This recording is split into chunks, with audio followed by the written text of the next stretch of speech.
자, 이번 시간은 페이지 74페이지 21번 고강도 콘크리트부터 하도록 하겠습니다. 그래서 고강도 콘크리트부터 해서 이런 특수 콘크리트 파트가 좀 이어지고 있습니다. 28번까지. 그래서 이 파트에는 21번부터 보시면, 자, 이 분야는 아마 올해 시험에는 아마 이쪽 방향으로 아마 들어갈 가능성이 높지 않겠네요 봅니다. 그래서 이 고강도 콘크리트는 이제 강도를 크게 해준 콘크리트죠. 그러면 보통 강도를 크게 하기 위해서는 콘크리트 강도도 압축 강도이기 때문에 단위 면적당 밀실하게 제작을 하면 강도가 커집니다. 자, 그러면 고강도 콘크리트에서 이 강도라는 것은 압축 강도죠. 그래서 이 압축 강도는 커지겠죠. 커지는 반면 반대로 고강도 콘크리트는 연성적인 측면은 부드러운 성질은 떨어질 수밖에 없습니다. 그래서 보통 콘크리트에 비해서 이 고강도 콘크리트는 철근 양을 갖다가 철근 양을 증가를 시켜주는 것이 적합하다라고 보시면 되겠습니다. 그러면 먼저 1번에 단면적당 내력이 크므로 자, 이런 단면을 줄일 수가 있습니다. 그래서 세계에서 가장 높은 두바이의 그 건축물도 이 콘크리트로 철근 콘크리트로 지어졌죠. 그리고 2번에 강도가 높아지는 반면에 연성은 떨어집니다. 그리고 강도도 연성이 높아진다 해서 틀렸고요. 보통 콘크리트에 비해서 건조 수축은 적습니다. 왜냐하면 밀실하게 타설 하고 물의 양을 줄였죠. 물 결합제 비를 줄였고 그렇기 때문에 일반적 건조 수축량은 적습니다. 그리고 치성 파괴 특성을 가진다라고 보시면 되겠습니다. 그리고 시방서 개념상 우리가 설계 기준 강도는 보통 콘크리트일 때 보통 40메가파스칼 이상을 기준 잡고요. 경량 콘크리트는 27메가파스칼 이상을 고강도 콘크리트라고 합니다. 그리고 물시멘트비 또는 물결합제비라고 하죠. 물결합제비는 물시멘트비는 50% 이하로 해야 됩니다. 그래서 물은 최대한 적게 사용을 해야 되죠. 그래서 50% 이하로 가고 있습니다.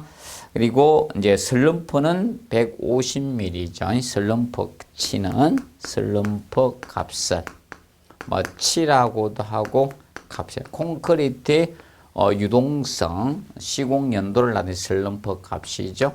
150mm 15cm 이하로 우리가 처리를 해 주셔야 됩니다. 그 점 봐두시고, 그 다음에 콘크리트 부어 넣는 이 높이를 너무 높게 하면 안 되죠. 그래서 재료 분리가 발생되면 강도는 떨어질 수밖에 없습니다. 재료 분리가 발생되지 않는 범위에서 1m 이하에서 해주는 것이 좋다라고 보시면 되겠습니다. 그리고 22번에 서중 콘크리트. 자, 이 서중 콘크리트는 더울 때 치는 콘크리트가 서중 콘크리트죠. 그래서 일평균 기온 25도씨가 됩니다. 일평균 기온 25도씨 초과할 때 치는 콘크리트가 서중 콘크리트가 됩니다. 그러면 서중 콘크리트는 더울 때 치기 때문에 이 균열 건조 수축이 많이 생길 수밖에 없습니다. 온도가 높기 때문에. 그리고 온도가 수하열에서 열이 발생하기 때문에 내부 온도 차가 생기면 균열이 많이 생겨요. 건조 수축이. 그래서 그걸 줄여주는 것이 관건입니다. 그래서 2번에 보시면 콘크리트 온도는 온도가 높을수록 슬럼프 값은 감소가 됩니다. 그렇기 때문에 이제 제조 시 수량 관리 유의를 해 주셔야 되겠습니다. 그리고 3번에 콘크리트 온도가 높고 공기량은 온도가 높다고 공기량은 증가하는 게 아니죠. 온도가 높아지면 공기량은 감소를 합니다. 그래서 이 3번 개념이 틀렸고, 그 다음에 수하열에 의한 온도 상승이 촉진되어 온도 균열이 발생하기 쉽습니다. 그렇기 때문에 최대한 자, 일정한 뭐 강도나 내구성이나 시공 용도를 가지는 범위 안에서 최대한 물의 양은 적게 사용해야 됩니다. 단위 시멘트 양도 적게. 그래서 최대한 일정 범위 내에서는 최대한 적게 사용하는 것을 기본으로 잡고 있습니다. 그리고 5번에 콘크리트 탓을 할 때 온도도 35도씨 이하로 우리가 해 주셔야 되겠습니다. 온도가 높아지면 균열 발생이 많이 생깁니다. 그래서 최대한 적게 해주고, 그 다음에 슬럼프 값도, 자, 슬럼프 값은 기본 잘 모르면 180mm로 해주시면 됩니다. 그래서 슬럼프 값은 이렇게 보시면 돼요. 어떤 콘크리트든 간에 슬럼프 값, 이 치의 개념은 210mm 이하로 하는 경우가 221cm죠. 210mm 이하로 하는 경우는 자, 유동화 콘크리트의 유동성을 좋게 해서 유동화재란 혼화재를 사용하는 거죠. 그래서 유동화 콘크리트는 210mm 이하가 됩니다. 그리고 나머지는 거의 대부분의 모르는 것들은 그냥 180mm 이하로 하시면 됩니다. 그러면 180mm 이하로 하는 것들은 자, 바로 많습니다. 내용이 그 대부분이 180mm가 되겠고, 그 다음에 150mm 15cm 이하로 하는 것들이 자, 고강도 콘크리트하고 자, 이런 베이스 콘크리트가 150mm 이하로 합니다. 자, 베이스 콘크리트라는 것은 자, 이 유동화 콘크리트를 만들기 전에 바탕이 되는 콘크리트입니다. 그래서 이 베이스 콘크리트를 제작해서 여기에다가 유동화재를 첨가하면, 그래서 유동화재란 약품을 넣게 되면 유동화 콘크리트가 되는 겁니다. 유동화재를 첨가하기 전에 콘크리트를 베이스 콘크리트라고 칭합니다. 그리고 120mm 이하로 가는 경우가 있는데, 120mm 이하가 고내구성 콘크리트입니다. 고내구성 콘크리트가 120mm 이하가 됩니다. 그래서 슬럼프치 값은 잘 모르면 180mm로 하시면 되겠습니다. 그래서 고내구성 콘크리트는 120, 12cm하고 고강도하고 베이스가 150mm, 유동화 콘크리트, 무슨 콘크리트 유동화하면 210mm가 됩니다. 잘 모르면 180mm, 18cm로 정리를 해 두시면 되겠습니다.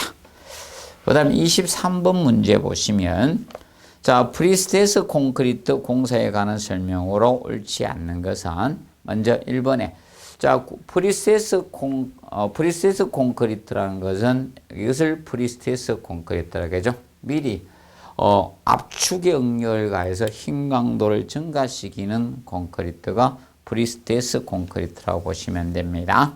그래서 1번에 굵은 골조의 최대 지수는 보통 경우 25mm를 표준하고, 그래서 그러나 부재의 치수나 철근 간격, 펌프의 압송 등의 사정에 따라서 20mm로 사용할 수도 있고요.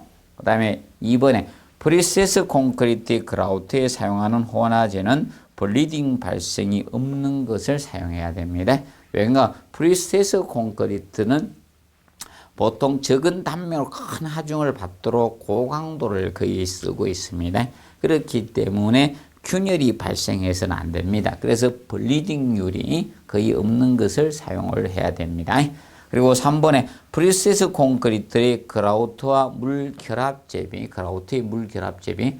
자, 그럼 그라우트는 채우는 재료죠. 자, 보통 프리스테스 콘크리트를 만들기 위해서 자, 프리텐션법과 포스텐션법이 있는데, 포스텐션법은 나중에 이겁니다. 여기다 시스간이라는 간을 갖다가 자, 미리 안에다가 묻어주고 이 안에다가 철근을 피아노셀이란 철선을 갖다가 배선을 한 거예요. 배선을 했습니다. 그래서 미리 콘크리트를 자, 이 탓을 해놓고 나서 나중에 이 굳은 상태에서 이 안에다가 뭔가 하면 이 그라우트를 하는 거거든요. 주입해서 나중에 맞추는 거예요. 그렇기 때문에 이 그라우트를 이 간 내부에 주입하기 때문에 여기 블리딩이나 이런 게 생기면 안 돼요. 블리딩도 생겨서는 안 되겠고, 그 다음에 이때 이 그라우트에 물을 많이 쓰면 건조수칙은 균열이 가겠죠. 그렇기 때문에 보통 물 결합 제비가 커서는 안 돼요. 물 결합 제비가 45% 이하가 됩니다. 물 결합 제비가 얘는 45% 이하예요. 물을 최대한 적게 사용해 주라 이겁니다. 그러면 고강도 콘크리트나 수밀성 기준이 될 때 물 시멘트 물 결합 제비가 50% 이하거든. 그거보다 5% 이하를 더 줄여라 이겁니다. 그래서 그 측면이다. 그래서 3번 개념은 틀렸고요. 물 결합 제비 50%로 가는 것들은 이겁니다. 물 결합 제비가 물 결합 제비 50% 이하로 가는 것들은 고강도 콘크리트하고 고강도 콘크리트 그리고 저겁니다. 수밀 콘크리트 그리고 각종 다른 콘크리트의 수밀성 기준을 가지는 콘크리트 수밀성 기준일 때 그 다른 콘크리트 이럴 경우는 50% 이하로 가게 됩니다. 50%. 잘 모르면 기본은 보통 60%가 기본이라고 보시면 되겠습니다. 그리고 네 번째 압축 강도는 비팽창성 그라우트의 경우는 30MPa 이상, 팽창성 그라우트의 경우는 20MPa 이상을 표준으로 잡고 있습니다. 그리고 마지막 5번에 거기 염화 물량에 대해서 해놨죠. 그래서 비빌 때 프리스트레스 콘크리트 그라우트에 포함되는 염화물 이온량 총량은 0.3 똑같습니다. 0.3. 그래서 이제 저거 염화 물량이 나왔을 때 주의할 것은 저것만 조금 주의해 주시면 됩니다. 염이 나오면 고내구성 콘크리트만 0.2로 가고요. 나머지는 0.3이 기본이 된다는 점 알아두시면 되겠습니다. 그리고 24번 보시면 콘크리트의 종류에 관한 설명으로 옳지 않는 것은 해가지고 나옵니다. 자, 이거는 종합 문제, 특수 콘크리트의 종합 문제를 봤습니다. 먼저 1번에 자, A 콘크리트의 미세한 콘크리트 AJ를 보통 공기 연행제를 넣어준 것이죠. A 콘크리트는 AJ. 자, 미세한 기포가 발생하는 약품이죠. 보통 공기 연행제라고 합니다. 공기 연행제. 자, 그래서 이 AJ를 첨가하면 미세 기포가 발생해서 얘가 시멘트 모래 자갈 그 사이에서 볼 베어링 작용함으로써 물의 양, 단위 수량은 적게 쓰면서도 시공 연도를 좋게 해주는 역할을 하는 것이죠. 그것이 A 콘크리트가 됩니다. 보통 A 콘크리트는 도입된 게는 결과적으로 이거죠. 물을 줄이면서 시공 연도를 좋게 할 때 우리가 사용하게 됩니다. 근데 AJ를 넣게 되면 공기량이 증가하죠. 그러면 공기량이 증가되면 슬럼프 값이 증가돼서 시공 연도는 좋아져요. 근데 공기량 증가에 의해서 반대로 압축 강도는 떨어지는 거예요. 그래서 이제 적정 공기량을 써야 됩니다. 대신 물을 적게 사용함으로써 강도는 증가가 됐잖아요. 그것이 상쇄할 정도의 적정 공기량만 쓰면 되는 겁니다. 그래서 대략 한 3에서 5%가 적정 공기량이 됩니다. 그리고 두 번째 수밀 콘크리트. 수밀 콘크리트는 콘크리트 자체를 수밀하게 해서 방수적으로 처리하는 것이 수밀 콘크리트입니다. 그래서 이제 물 시멘트비, 물 결합제 비는 50% 이하로 해서 내수성을 갖게 해주면 된다. 그래서 고강도 콘크리트나 수밀 콘크리트, 수밀성을 가지는 콘크리트는 50% 이하 기준이 됩니다. 그리고 세 번째, 프리팩트 콘크리트. 자, 프리팩트 콘크리트는 보통 콘크리트 타설이 어려울 때, 보통 콘크리트 타설이 어려울 때, 그럼 예를 들어서 수중 콘크리트나 아니면 기초 파일을 만드는 데나 아니면 기존 건물의 이 보수 공사를 하는데 사용하는 것이 프리팩트 콘크리트죠. 그래서 프리팩트 콘크리트는 미리 거푸집 내부에 굵은 골재 자갈을 채워놓고 특수 모르타르를 주입해서 만드는 콘크리트가 프리팩트 콘크리트가 됩니다.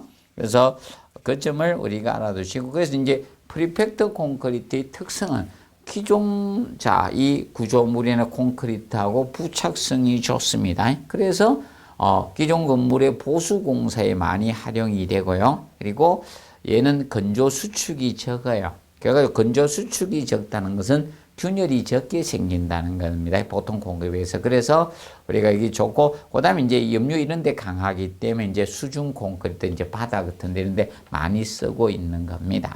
봐두시고요. 그런데 이제 프리팩트 콘크리트는 자갈을 너무 작은 것을 쓰면 안 됩니다.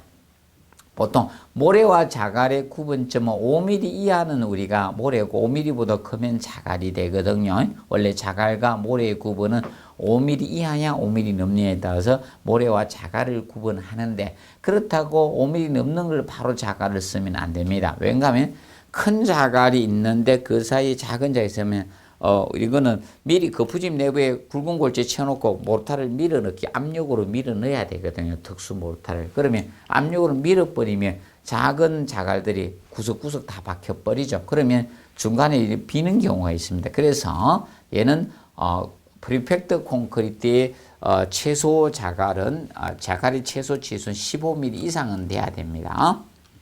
그리고 4번에 중량 콘크리트는 비중이 큰 골재를 사용해서 주로 방사선 차폐용으로 사용한 게 중량 콘크리트죠. 그래서 이제 일반적으로 원자력 발전소와 같은 이런 부분에 중량 콘크리트를 사용합니다. 아니면 병원에 이 방사선을 이용하는 벽 같은 데 있죠. 이런 바닥 같은 데 사용이 된다라고 보시면 됩니다.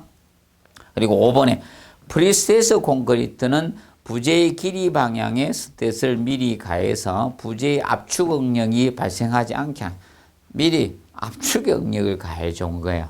미리 압축 응력을 가해줘서 힘 강도를 증가시키는 것이 프리스테스 콘크리트의 기본 원리예요. 자, 그러면 기본적으로 이렇다라고 보시면 되죠.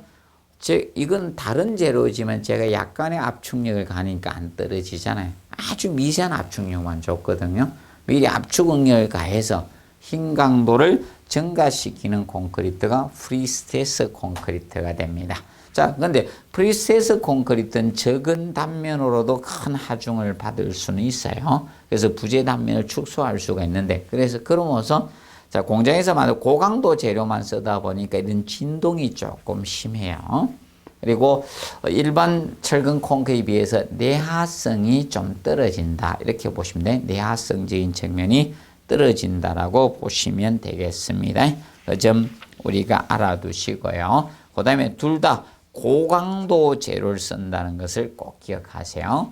그래서 보통 철근은 피아노선을 씁니다. 피아노선, 일반 철근보다 5배 정도의 강도가 큰 피아노선 특수강선, 보통 PC 강선이라고 하는 피아노선을 쓰고요. 그 다음에 고강도 콘크리트도 고강도 콘크리트를 우리가 사용을 해 주셔야 됩니다. 그 점 보시고, 그 다음에 25번 문제. 자, 25번 문제를 보시면 25번은 자, 경량골재, 끝가주로 경량 콘크리트죠. 경량 골재 콘크리트, 경량 콘크리트입니다. 자, 콘크리트가 가벼워지기 위해서는 골재가 가벼울 수밖에 없거든요. 왜냐하면 콘크리트는 시멘트, 모래, 자갈을 배합해서 물로 비볐기 때문에 이 골재가 가벼워야지 가벼워지겠죠. 그래서 이제 보통 경량 골재 콘크리트 이런 것은 일반적인 강도를 목적으로 하는 것은 아니죠. 보통 다른 목적 때문에 건축물의 무게를 경량화시킨다든지 또는 보통 콘크리트보다 공극이 많기 때문에 뭐 단열이나 이런 효과적인 측면이 조금 있을 수 있겠죠. 그럼 먼저 1번 경량골재 콘크리트의 슬럼프 값은, 자, 우리가 슬럼프 값은 아까 했죠. 150mm, 유동화 콘크리트는 210mm, 고강도 콘크리트, 베이스 콘크리트는 150mm, 그리고 고내구성 콘크리트는 120mm이죠. 나머지 모르면 180mm입니다. 그러면 경량골재 콘크리트 설문값은 180mm 이하가 됩니다. 그리고 단위 시멘트랑 최소값은 뭐 300대 주시면 되고, 이때 거기 물 결합 제비는 모르면 기본 60%로 가주시면 된다. 혹시 만약에 저런 게 나왔다 수밀성 기준이 나오면 그때는 50%가 됩니다. 경량골 수밀성 기준에 의하다 이런 조건이 나왔을 때는 50%가 됩니다. 그런데 여기에서는 그냥 물 결합 제비는 제대값은 50% 이하가 되는 60% 이하가 되면 50%가 틀린 거죠. 60% 이하가 되주시면 됩니다. 그래서 물시멘트비도 뭐 그냥 일반적인 최대 시방서 최대 값을 기준 잡는 것은 보통 어떤 콘크리트 조건을 안 주고 그냥 콘크리트에서 물 결합제비 최대 값은 기본 65%예요. 근데 어떤 콘크리트가 나왔을 땐 기본 60% 이하로 가주시고요. 근데 고강도나 베이스 콘크리트, 아니 고강도나 수밀 콘크리트 그리고 수밀성을 기준한 콘크리트 그때는 우리가 50% 가주시면 됩니다. 50%요. 그리고 아까 프리세스 콘크리트 그라우트의 물 결합 제비는 45%가 되고요. 그래서 기본은 60%고 50%가 고수, 고강도거나 수밀성 기준일 때 수밀 콘크리트 그리고 프리세스 콘크리트 그라우트 하는데 물 결합 제비는 45% 이하가 됩니다.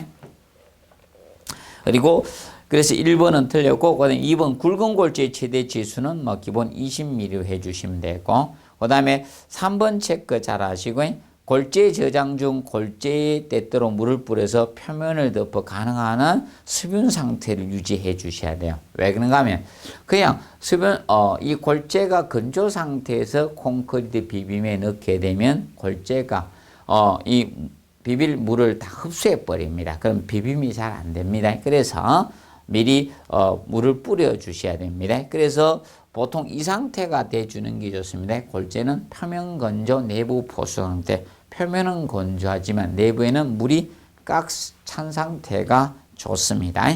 기억을 해 두시고요. 그 다음에 4번의 슬럼프는 일반적인 경우로서 대략 50에서 180mm를 표준으로 잡고 있고요. 그 다음에 경량골재 콘크리트의 공기량은 일반 골재에 사용 콘크리트 1% 크게 합니다. 왜냐하면 경량골재가 거칠어요. 경량골재가 구멍이 뻥뻥 나기 때문에 일반 자갈에 비해서 거칠기 때문에 시공 연도가 떨어질 수밖에 없습니다. 그래서 공기량을 1% 더 증가를 시켜 주셔야 되겠습니다. 그 점 우리가 알아두시고요.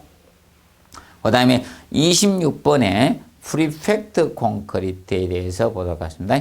자, 프리팩트 콘크리트는 아까 얘기했죠.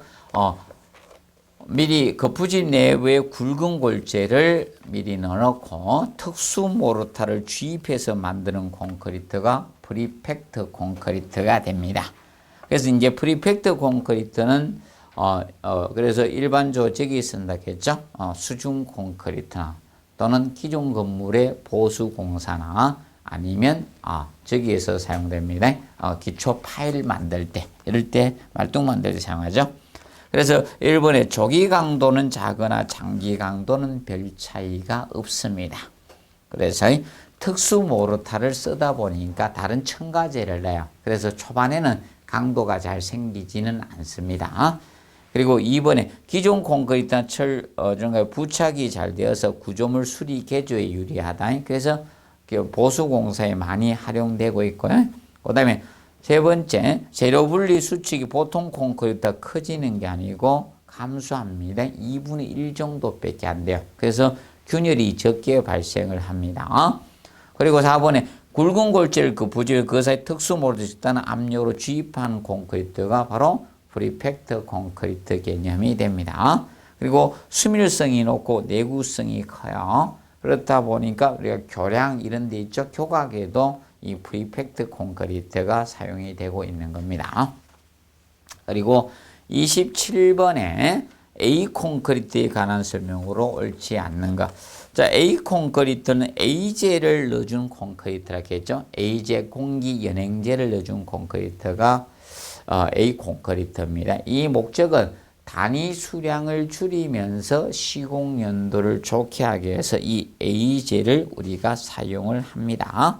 그래서 그거 A 콘크리트 특징 1번 연분 및 동결에 대한 저항성이 정대됩니다. 자, 미세한 기포가 콘크리트 내부에 있기 때문에 이 동결에 대한 저항성은 정대됩니다. 그리고 2번에 공기량은 온도가 높을수록 우리가 감소합니다. 공기량 온도가 높아지면 감소됩니다. 그리고 기계비 및 손비보다 공기량이 증가, 잘 비벼주니까 A제를 잘 비벼주니까 공기량은 증가가 됩니다. 그리고 공기량이 많을수록 슬럼프 값은 증가되겠죠. 그런데 강도는 떨어져요. 강도는 저하가 됩니다. 그리고 진동을 많이 주면 공기량은 달아나니까 감소가 된다라고 보시면 됩니다. 그럼 보통 이런 쇠서 깬 자갈이죠. 자갈을 암석을 파쇄해서 만든 것이 깬 자갈이라고 하죠. 깬 자갈이 되니까 보통 깬 자갈, 쇠석에는 A제 같은 걸 사용하는 것이 적합하다라고 보시면 되겠습니다. 그리고 28번. 28번에 유동화 콘크리트. 자, 콘크리트의 유동성을 좋게 하기 위해서 유동화제를 첨가한 콘크리트가 유동화 콘크리트 개념이 됩니다. 그러면 유동화를 하기 이전의 콘크리트를 우리가 베이스 콘크리트라고 해요. 베이스 콘크리트, 바탕이 되는 콘크리트를 베이스 콘크리트요. 베이스 콘크리트에다가 유동화제를 첨가를 합니다. 약품을 첨가를 하죠. 그러면 이때 유동화제는 나누어서 첨가를 하면 안 됩니다. 한 번에 다 첨가를 하게 됩니다. 그래서 기본적으로 이거는 유동화제는 나누어서 첨가하고 한 번에 다 첨가를 해요. 한 번에 첨가를 하고 원래 원칙은 재유동하는 금화입니다. 그러면 이 유동화제의 특성이 이겁니다. 유동화제는 보통 일반적으로 시멘트의 점착력을 일정 시간 동안 없게 만들어주는 거라고 보시면 돼요. 시멘트가 접착력 있잖아요. 그것을 나는 잠깐 시멘트가 아니다. 이렇게 몇 시간 동안 이렇게 한 거죠. 그러면 나중에 일정 시간에서 유동화제가 사라지면 다시 시멘트의 원래의 성질대로 되돌아오는 겁니다. 그래서 유동화 콘크리트가 되는 겁니다. 근데 이 유동화제 계량은 보통 질량이든 이거는 용적이든 둘 다 가능합니다. 유동화제 계량을 할 때 계량은 질량 계량도 되고 용적 계량도 됩니다. 용적. 이것은 부피나 질량이나 다 계량을 할 수가 있습니다. 여기에서. 자, 그럼 먼저 1번에 유동화 콘크리트 슬럼프 증가량을 다루고 있습니다. 그러면 유동화제 넣기 있기 전에 이거하고 이거 차이가 이 슬럼프 값 차이가 슬럼프 값 차이 개념이 치가 슬럼프 이 값치 이 차이가 대략 그래서 50mm에서 대략 5cm가 된다는 거죠. 50mm에서 80mm 요 범위에서 많이 해요.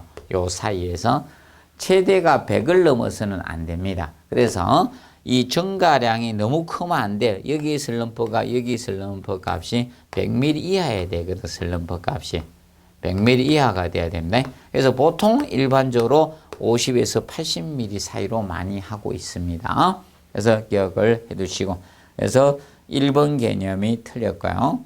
그 다음에 2번 유동화제는 유동화 콘크리트의 품질 영향을 고려해서 선정을 해주시고, 그 다음에 베이스 콘크리트는 슬럼프는 콘크리트 유동화 시장이 없는 범위의 것이어야 됩니다. 너무 유동화 적합하지 않은 슬럼프 값을 베이스 콘크리트 쓰지 말라는 겁니다. 그리고 4번에 베이스 콘크리트 유동화 콘크리트 슬럼프 및 공기량 시험은 50입방미터마다 1회씩 우리가 하는 것을 표준으로 잡고 있습니다. 그리고 유동화 콘크리트, 재유동화는 원칙은 안 돼요.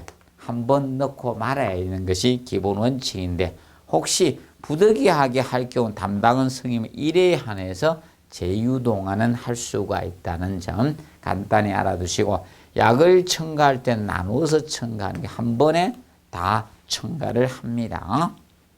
그 점을 알아두도록 해 두십시오. 그리고 29번 보시면 철근에 대한 콘크리트 피복 두께에 관한 설명으로 옳지 않은 것은 해가지고 나왔습니다. 피복 두께.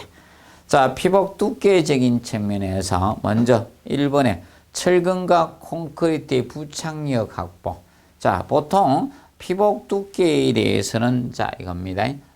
피복의 기준은 이거죠. 어떤 부재가 있을 때 철근이 감싸고 있겠죠. 그러면 기둥의 예를 들어서 기둥에는 바깥에 감싸는 철근을 우리가 기둥에서 사각형 기둥, 사각형 기둥인 장방형 기둥, 정사각형은 정방형이고 직사각형 기둥을 장방형 기둥이라고 해요.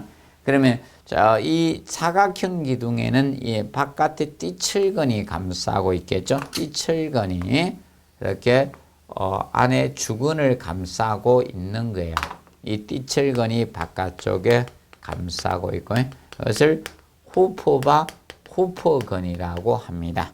안에 주근이 있습니다. 주근. 안에 주근이 놓여집니다. 주철근이 이렇게 있어요. 주철근이 있어요.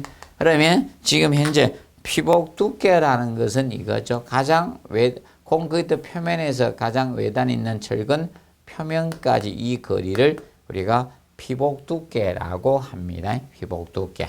그러면 이 피복 두께는 사실상 이걸 하는 목적은 여러 가지 목적이 있겠죠. 첫째, 자 이겁니다. 철근을 녹슬지 않게 방청, 내구성을 유지하는 개념이 있을 거고, 그다음에 화재가 났을 때 철은 화재에 취약합니다. 그래서 콘크리트가 피복함으로써 이 내화성을 확보를 해야 됩니다.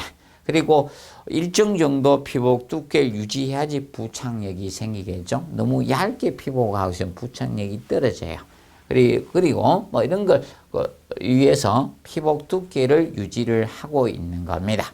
자, 그런 보시고 그다음에 2번에 콘크리트 종류에 따라 피복 두께는 다르며 일반적으로 그래서 이제 종류에 따라 피복 두께가 달라지는 이유는 이겁니다. 경량 콘크리트는 콘크리트 중성화가 빨라요. 보통 콘크리트에 비해서. 그렇기 때문에 피복 두께가 약간 다를 수가 있습니다. 그래서 보통 콘크리트에 비해서 경량 콘크리트 피복 두께를 1cm 이상 더 두껍게 설계를 해줍니다. 그리고 3번에 기둥의 철근의 피복 두께는 콘크리트 표면에서 띠근, 띠철근 또는 띠근이라고 하죠. 나선근은 원형 기둥일 때는 보통 사각형 기둥은 띠철근, 띠근, 후퍼근이지만 원형 기둥에서 우리가 일반적으로 이렇게 나선형으로 감아 올라가게 됩니다. 그래서 이것을 나선철근이라고 합니다. 나선철근 표면으로부터 측정을 하게 되는 겁니다. 그래서 주의할 것은 표면입니다. 중심이 아니라 표면 개념이 된다는 것을 기억을 해 두십시오. 중심으로부터 측정하지 않고 표면으로부터 측정을 하게 됩니다. 그리고 4번에 그래서 3번은 중심이라 해서 틀렸습니다. 그리고 4번에 일반적으로 기둥과 보고가 슬래브보다 철근 피복 두께가 크죠. 그래서 보통 옥내로 기준 잡아주시면 옥내로 봤을 때 보통 건물 내에서는 외기와 접하지 않고 흙에 접하지 않았을 때 보통 기둥보의 경우는 4cm입니다. 그런데 슬래브는 2cm 이상만 하면 되거든요. 그래서 부재에 따라서도 피복 두께가 틀려집니다. 그리고 흙에 접하는 부재는 보통 부재보다 피복 두께를 더 크게 하죠. 그래서 흙에 접해서 콘크리트 진후 영부의 흙에 접했을 때는 우리가 80mm가 되겠죠. 그래서 여러분들 자 어디 보시는가 하면 페이지 79페이지 보면 거기에 피복 두께 최소 규정해가 나오죠. 이것이 건축 구조 설계 기준에서 정하고 있는 피복 두께 개념이 됩니다. 피복 두께. 그래서 수중에 탓을 하는 콘크리트는 100mm죠. 100mm. 이게 최소니까 100cm, 10cm 이상이 돼주라 이겁니다. 100mm. 그리고 이번에 흙에 접해서 콩고에 진후 영구히 흙에 접하는 콘크리트는 80mm, 8cm 이상이 돼주고, 그 다음에 흙에 접하거나 옥외의 공기에 직접 접하는 노출된 콘크리트는 철근의 직경에 따라서 피복 두께가 달라진다. 그래서 D29 이상일 때는 60mm, D25 이하일 때는 50mm, D16 이하일 때는 D라는 것은 영철근을 이야기합니다. 영철근. 그래서 D16 이하일 때는 우리가 40mm 이상으로 해주면 된다. 그리고 옥외의 공기와 직접 흙에 직접 접하지 않는 공기, 이거는 옥내를 의미하죠. 그래서 이제 슬래브는 D35 초과야 D35 이하에 되죠. 건축물에는 D35 이하입니다. 보통 슬래브 쓰면 D13이나 D16 정도 씁니다. 그래서 일반적으로 이제 이 슬래브는 20mm 이상으로 하면 된다는 거죠. 근데 보기둥은 40mm가 돼요. 그래서 보기둥이 더 두껍습니다. 봐두시면 돼요. 그래서 이제 거기에 따라서 달라진다. 그래서 이거는 수치는 무조건 암기해 놓으십시오. 18회 때 지문 한번 살짝 언급이 되었죠. 그래서 앞으로는 이 수치를 알아두셔야 됩니다. 피복이 유일하게 가장 많이 냈습니다. 철근 중에서 가장 많이 나온 부분이 피복 부분이에요. 피복 두께. 그래서 피복은 정확하게 우리가 학습을 해 두시기 바랍니다. 그리고 30번에 철근 콘크리트에서 너끈, 스트럽을 사용을 이루어서 옳지 않는 거겠죠. 자, 사실 너끈은 사실 전단력에 의해서 배건되는 거예요. 너끈. 영어로 스트럽이라 하죠. 그래서 이거는 전단력에 의해서 배건합니다. 전단력에 의해서 배건을 해요. 배건되는 겁니다. 근데 너끈의 이제 사용 목적은 여러 가지가 있겠죠. 그래서 바로 전단력 보강. 그래서 전단력을 보강해서 전단균열을 방지하겠다는 거죠. 이 전단균열 또는 사인장균열이라고도 하죠. 그래서 이 균열 방지 목적이 되는 겁니다. 그리고 주근 상호 간격 유지라든지 또는 이것 때문에 철근 조립이 용이죠. 철근 조립용이나 그 다음에 이제 너끈에다가 스페이스를 댑니다. 이런 피복 두께를 유지하기 위해서 등등등 이런 개념상 쓰게 되는데 이것이 사실 주된 목적입니다. 주된 목적 개념이 돼요. 그래서 너끈은 어디에 배건을 많이 하는가 하면 양단부에 배건을 많이 해요. 그래서 보통 보시면 이래 되죠. 기둥하고 보가 있을 때, 보가 있을 때, 기둥이 있을 때 이 전단력은 사실 이렇게 생깁니다. 센터가 제로고요. 센터가 제로가 됩니다. 기둥 가까이 갈수록 전단력은 커져요. 그래서 너끈은 양단부에 촘촘히 많이 배건하고 중앙부에 적게 배건을 하게 되는 겁니다. 그래서 그 측면을 보시고, 그래서 4번하고는 관련이 없죠. 주근의 사용량을 줄이기 위해서 사용하는 것이 아니라 바로 주된 것은 사실 이것 때문에 사용을 하는 겁니다.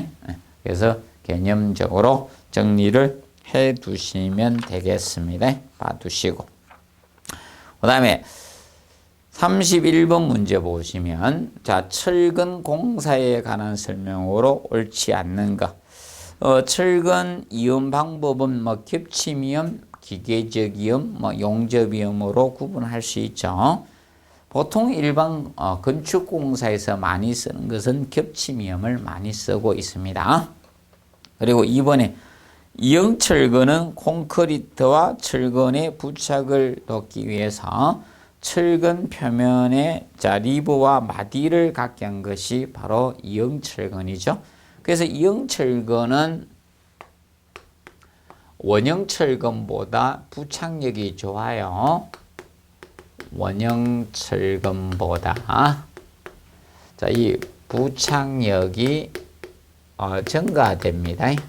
부착력이 증가돼요. 대략 40% 이상에서 200% 이하 범위 안에서 부착력 증가를 가져옵니다. 자, 이거는 철근의 직경에 따라서 마디와 리버 크기가 달라지니까 부착력 증가를 가져오게 됩니다. 부착력 증가를 가져옵니다. 기억을 해두시고, 그 다음에 3번에 보의 철근은 기둥에 묻고 슬래브의 철근은 이 보에 묻는 등 콘크리트 속에 철근을 깊게 묻어 뽑히지 않도록 하는 게 정착이죠. 쉽게 고정시키는 거예요. 자, 정착 개념은 다른 거 필요 없고요. 건축물이 어떻게 구성이 되느냐, 그 뼈대 말만 정착은 해결이 되는 거죠. 그러면 자, 이렇게 있으면 지금 현재 기둥이 있다는 겁니다. 기둥이 있어요. 그러면 기둥과 기둥을 연결한 수평 부재가 보죠. 그럼 이 밑에 이제 밑에는 기초가 있을 거 아닙니까? 기초가 있다. 그럼 기초가 있을 때 이것을 연결해 주는 거 있죠? 이렇게 연결해 주는 개념이 이것이 지중보고, 주각적인 기중보고, 이게 기초잖아요. 그렇죠? 기둥이 있다. 그리고 일반 이제 보가 이렇게 갈 거 아닙니까? 보가 있고요.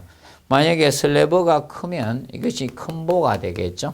일반 보가 큰 보고, 기둥과 기둥. 그래서 큰 보하고 큰 보를 연결하면 작은 보가 되는 거고, 작은 보. 라멘 구조. 거기에 슬래브가 이렇게 쳐지는 거죠. 슬래브. 바닥판이 쳐지는 겁니다. 그렇기 때문에 슬래브의 철근은 보에 정착하면 되고, 보는 기둥에 정착하면 되는 거고, 작은 보는 큰 보에 정착하면 되죠. 그리고 기둥 철근은 기초에 정착하면 되는 겁니다. 그리고 벽식 구조는 벽하고 바닥판 두 개밖에 없잖아요. 그럼 바닥판 철근이 벽에 정착을 시켜주면 되는 거죠. 각 상호간 정착을 해주시면 되는 겁니다. 그리고 4번에 특별한 지시가 없는 한 25mm 이하의 철근을 가열 가공한다. 자, 보통 냉각 가공이죠. 네. 그래서 일반 특별한 지시가 없으면 가열 가공은 금합니다. 가열 가공은 원래 금지입니다. 원칙은. 그래서 상온에서 냉각 가공해야 돼. 냉각 가공. 이것이 원칙입니다. 이게 기본 원칙이에요. 그래서 철근이 너무 굵어서 사람이 가공하기 어려울 때, 그럴 때 가열 가공을 하는 것이지. 그래서 그거하고 혼돈하지 않도록 하십시오. 그래서 4번 개념이 틀렸습니다. 그리고 5번에 철근의 부식은 염해나 콘크리트의 중성화, 동결융해 등에 의해서 우리가 나타날 수가 있겠죠. 그 측면을 봐두도록 해두시면 되겠습니다. 그리고 특히 철근의 이제 가공적인 측면에서 철근의 끝부분을 이제 구부려 주는 것을 갈고리 후크라고 칭하죠. 그런데 그 갈고리 후크 길이는 일반적으로 철근의 이연 및 정착 길이에 포함을 시키지 않습니다. 그래서 이번 시간에는 여기 31번까지 마무리하고요. 32번부터는 다음 시간에 우리가 하도록 하겠습니다. 이번 시간은 여기에서 마무리하도록 하겠습니다. 수고하셨습니다.